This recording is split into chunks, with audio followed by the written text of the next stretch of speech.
도널드 트럼프 미국 대통령은 미국의 코로나19 사망자가 애초 예상보다 적을 것이며 감염 확산세가 정점 근처에 도달했다고 평가했습니다.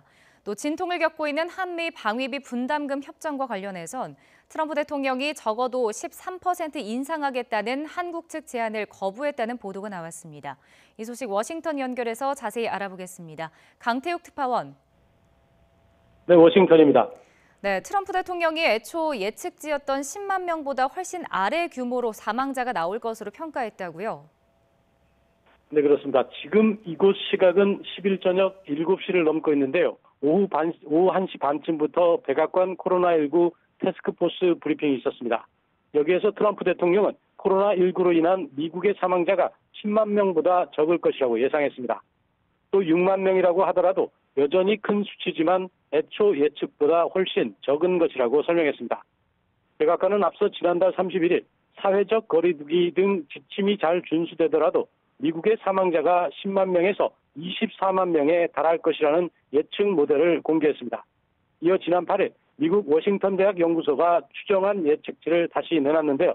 사회적 거리두기 조치의 효과를 평가하면서 6만에서 8만여 명이 희생될 수 있다고 조정했습니다. 네, 유럽도 마찬가지지만 미국도 발병 곡선의 정점 논란이 있었는데요. 이 트럼프 대통령이 정점 근처에 도달했다고 말했다고요? 네, 트럼프 대통령은 또 미국의 감염률이 정점에 가까워지고 있다고 평가했습니다. 근거로 두 가지를 들었는데요. 먼저 최대 확산지 뉴욕의 입원율이 낮아지고 있다고 말했습니다.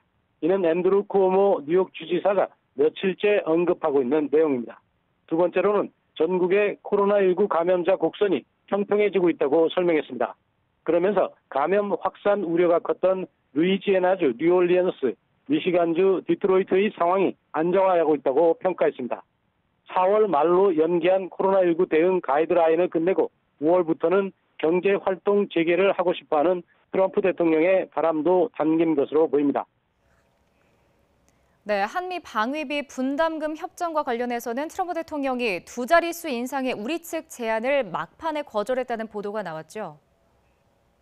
네, 로이터 통신이 전현직 미국 당국자들을 인용해 보도한 내용인데요. 적어도 13% 인상하겠다는 한국 측 제안을 막판에 트럼프 대통령이 거부했다는 겁니다.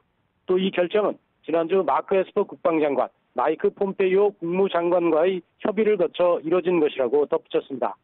이에 따라 이 당국자들은 가까운 시일 내에 새로운 합의가 이뤄질 희망이 별로 없다고까지 말했다고 통신은 전했습니다. 앞서 이번 달 초 실무급 선에서 의견 접근을 이룬 것으로 알려졌지만 미국 측이 아직 협상은 진행 중이라는 입장을 밝히는 등 막판 진통을 겪고 있습니다.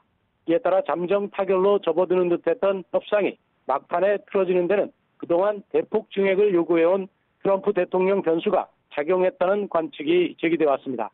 한미 방위비 분담금 협정 타결이 지연되면서 지난 1일자로 주한미군 내 한국 근로자에 대한 무급 휴직 사태가 현실화한 상황입니다. 지금까지 워싱턴에서 YTN 강태욱입니다.